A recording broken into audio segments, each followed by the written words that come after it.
If you pull up to a stoplight in a Ferrari, you are telling the world that you appreciate heritage, precision, and an unbroken line of racing royalty. You have chosen the scalpel. But if you pull up to that same light in a Lamborghini, you aren't trying to appreciate history. You are trying to disrupt it. You have chosen the sledgehammer. For over 60 years, these two titans have engaged in the most toxic, beautiful, and intensely personal rivalry in automotive history. It's a war fought not just on racetracks and autobahns, but on the bedroom walls of teenagers across the globe. But this multi-billion-dollar battle didn't start in a corporate boardroom. It started because an incredibly stubborn billionaire insulted an equally stubborn mechanic. To understand why these two machines feel so fundamentally different today, we have to look past the carbon fiber, past the active aerodynamics, and look at the numbers and the pure malice that built them. In the late 1950s, Enzo Ferrari was the undisputed king of speed. His company existed for one reason and one reason only: to fund his Formula One racing team. Road cars were just a side hustle to him. Expensive toys sold to wealthy elites to pay for racing tires and fuel. Because of this, Enzo treated his customers like a necessary annoyance. Enter Ferruccio Lamborghini. Ferruccio was a brilliant former military mechanic who built a massive empire after World War II by converting leftover military hardware into tractors. He was wealthy, practical, and loved high-performance machinery. Naturally, he bought a Ferrari, a beautiful 250 GT. But there was a problem. Ferruccio noticed that the clutch on his premium Ferrari kept burning out. When he stripped the car down in his own workshop, he made a hilarious discovery. The clutch inside Enzo's high-end thoroughbred Supercar was the exact same heavy-duty clutch Ferruccio used in his low-speed agricultural tractors. Ferruccio drove directly to Maranello to confront Enzo Ferrari face-to-face. He told him his cars were beautiful, but the clutches were garbage. Enzo, notorious for his massive ego, looked down his nose at the tractor tycoon and delivered the line that changed automotive history forever. He said, "You are a tractor driver. You know how to handle a tractor, but you will never know how to drive a Ferrari properly." Enzo thought he was putting a farmer in his place. Instead, he lit a fire. Ferruccio walked out of that office, went straight back to his factory, and swore he would build a sports car so perfect, so advanced, that it would make Ferrari look obsolete. The tractor builder was going to war. Ferruccio's strategy was simple: do everything Ferrari refused to do. At the time, Ferrari firmly believed that the engine belonged in the front of the car, acting like a horse pulling a chariot. Enzo famously claimed that the horse does not push the cart from behind. Lamborghini's young, rebellious engineering team, led by geniuses like Gianpaolo Dallara, decided to completely ignore the old guard. In 1966, they pulled the silk sheet off a car that changed the blueprint of performance forever. Look at how these two approached engineering at this exact moment in history. Specification: 1966 Ferrari 275 GTB/4, 1966 Lamborghini Miura P400. Engine layout: front engine, rear-wheel drive, transverse mid-engine, rear-wheel drive. Engine type: 3.3L naturally aspirated V12, 3.9L naturally aspirated V12. Horsepower: 300 horsepower, 350 horsepower. Top speed: 165 miles per hour, 265 kilometers per hour, 174 miles per hour, 280 kilometers per hour. 0 to 60 miles per hour time: 6.0 seconds, 6.7 seconds. The Miura didn't just beat Ferrari on paper. It completely altered the visual landscape of transportation. It was low, wide, and impossibly beautiful.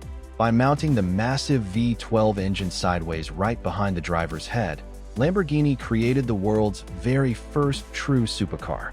It was a devastating mechanical checkmate.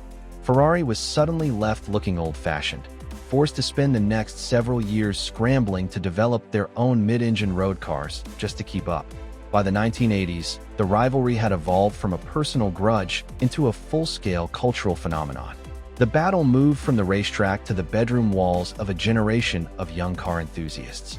This was the era of the poster wars. On one side stood the Lamborghini Countach LP 5000 QV.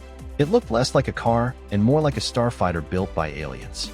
It featured sharp, aggressive wedges, massive rear wings, and those legendary scissor doors that opened straight into the sky. It was loud, completely impractical, and incredibly difficult to reverse. But it didn't matter. It put out 455 horsepower from a 5.2-liter V12, throwing down a top speed of 183 miles per hour. It was pure theater. On the other side was Ferrari's response, the Testarossa, meaning redhead in Italian, a nod to its painted valve covers. The Testarossa was the pinnacle of 1980s premium sophistication. It was wider, sleeker, and featured those iconic, deep strakes running along the side intakes to feed air into its mid-mounted flat, 12 engine. While the Countach was a wild rebel, the Testarossa was a high-fashion icon, famously starring in Miami Vice. Ferrari leaned heavily into precision aerodynamics and interior comfort, creating a grand tourer that could comfortably cross continents at 180 miles per hour. This era solidified the split personality of these two brands. Ferrari became the choice of the absolute purist, the driver who wanted surgically precise lap times. Lamborghini became the choice of the rock star, the individual who wanted to halt traffic entirely just by turning the key. Fast forward to today. The landscape of performance has changed completely, shifting from mechanical linkages to high-voltage electricity and advanced computing.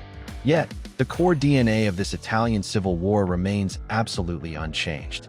Let's look at how they approach the modern hybrid era. Ferrari's weapon of choice is the SF90 Stradale. It utilizes a highly tuned twin-turbocharged V8 paired with 3 electric motors.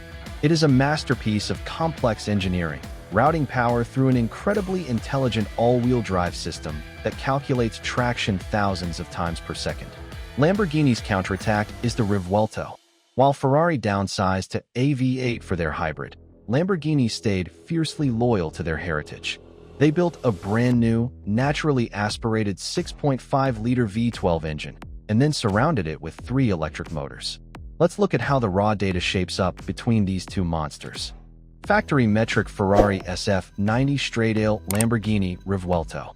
Powertrain 4.0L twin-turbo V8 plus 3 electric motors, 6.5L naturally aspirated V12 plus 3 electric motors. Total output 986 horsepower, 1,000 horsepower, 1,001 horsepower, 1,015 horsepower. 0 to 60 miles per hour, 0 to 100 kilometers per hour, 2.5 seconds, 2.5 seconds. Top speed 211 miles per hour, 340 kilometers per hour, 217 miles per hour, 350 kilometers per hour. So where does that leave us? After more than 6 decades of competition, there is still no definitive answer to which brand is truly better. And that is exactly the point. The rivalry was never about finding a winner. It was about creating 2 entirely different paths to automotive nirvana.